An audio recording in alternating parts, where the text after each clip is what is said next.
ఢిల్లీ పని అయిపోయింది, బీహార్ కథ ముగిసింది. వాట్ నెక్స్ట్ అంటే బెంగాల్ అంటుంది బీజేపీ. మిషన్ 160 పేరుతో మమతా కోటలో పాగా వేసేందుకు కమలనాథలు ప్రణాళికలు రచిస్తున్నారు.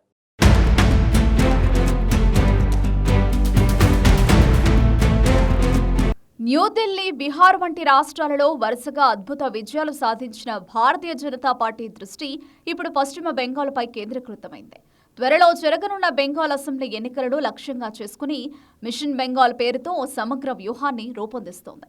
ఈ వ్యూహం ప్రధాన లక్ష్యం రాష్ట్రంలో 160కి పైగా సీట్లు గెలుచుకుని ప్రస్తుతం తృణమూల్ కాంగ్రెస్ అధినేత్రి మమతా బెనర్జీ ఆధీనంలో ఉన్న కంచుకోటను సొంతం చేసుకోవడమే.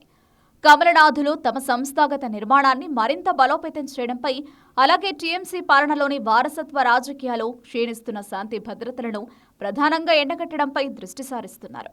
వచ్చే ఏడాది మార్చి, ఏప్రిల్లో జరగనున్న ఈ పోరులో కేవలం సీట్లను పెంచుకోవడమే కాకుండా తమ ఓటు శాతాన్ని కూడా గణనీయంగా వృద్ధి చేసుకోవడానికి భారీ ప్రణాళికను సిద్ధం చేశారు బీజేపీ పార్టీ. వచ్చే ఎన్నికల్లో ముఖ్యమంత్రి మమతా బెనర్జీ కంటే ఆమె రాజకీయ వారసుడిగా భావిస్తున్న అభిషేక్ బెనర్జీపై ప్రధానంగా బీజేపీ దృష్టి కేంద్రీకరించే అవకాశం ఉంది.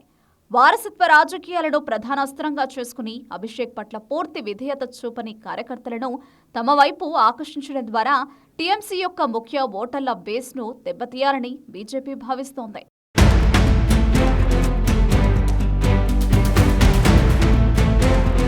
గత 2021 ఎన్నికలకు ముందు మాదిరిగా ఈసారి ప్రముఖ టీఎంసీ నేతలను పార్టీలోకి లాగే ఫిరాయింపు రాజకీయాలపై బీజేపీ అంతగా ఆసక్తి చూపడం లేదని తెలుస్తోంది. గతంలో మమతాకు కుడి భుజంగా ఉన్న సువేందు అధికారిని విజయవంతంగా పార్టీలోకి తీసుకురాగలిగారు. అయితే ఇప్పుడు తమ పార్టీ ఓటు బ్యాంకు రాష్ట్రంలో గణనీయంగా పెరిగిందని బీజేపీ ధీమాగా ఉంది. అందువల్ల ఫిరాయింపుదారుల కంటే తమ సొంత బూత్ స్థాయి కార్యకర్తలపై నమ్మకం ఉంచాలని సీనియర్ నేతలు మాత్రమే నాయకత్వం వహించేలా ప్రచారం సాగించి ఐక్యతా సందేశాన్ని ప్రజల్లోకి బలంగా తీసుకెళ్లాలని పార్టీ యోచిస్తోంది. సమష్టి నాయకత్వం, ప్రధాని నరేంద్ర మోదీ పనితీరు ఆధారంగానే ఎన్నికలకు వెళ్లాలని బీజేపీ ప్రణాళికగా పెట్టుకుంది. బెంగాల్ ఎన్నికలకు ఈసారి బీజేపీ ఒక విభిన్న ఫార్ములాతో ముందుకు వెళ్లాలని భావిస్తోంది.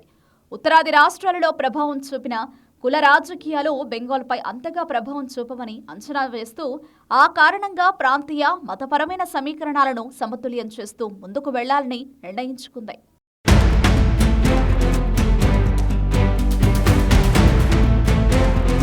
బెంగాల్ జనాభాలో సుమారు 30% మంది ముస్లింలు ఉన్నప్పటికీ ఈ ఓటర్లు కేవలం 30 నుంచి 40 సీట్లలోనే గణనీయంగా ఉన్నారు. ఈ ప్రాంతాల నుంచి టీఎంసీకి పెద్ద సంఖ్యలో ఓట్లు పడుతున్నా ఇది మొత్తం గెలుపు సీట్ల సంఖ్యపై పెద్దగా ప్రభావం చూపదని బీజేపీ అంచనా వేస్తోంది. దీనికి ప్రత్యామ్నాయంగా ఇతర ప్రాంతాలలో పోలరైజేషన్ ద్వారా హిందూ ఓటర్లను తమ వైపు తిప్పుకోవచ్చని భావిస్తోంది. ముస్లింలను సంతృప్తి పరచడానికి టీఎంసీ ప్రయత్నిస్తోందనే ఆరోపణలతో అధికార పార్టీని ఇరుకున పెట్టాలని బీజేపీ వ్యూహరచన చేస్తోంది.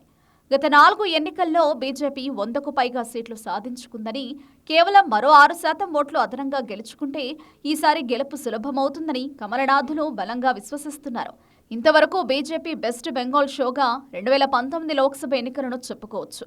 ఈ ఎన్నికల్లో బెంగాల్లో 18 సీట్లు గెలుచుకోవడం ద్వారా 40.25% ఓట్ షేర్ సాధించింది. 2012 రాష్ట్ర ఎన్నికల్లో పార్టీ 77 సీట్లు దక్కించుకుని 38.14% ఓట్ షేర్ రాబట్టింది. తృణమూల్ పరంగా చూసినప్పుడు అత్యుత్తమ ఓట్ షేర్ 48% మాత్రమేనని, బీజేపీ అదనంగా మరో 6% ఓట్లు గెలిస్తే రాబోయే అసెంబ్లీ ఎన్నికల్లో గెలుపు సులభ సాధ్యమేనని బీజేపీ అంచనా వేస్తోంది.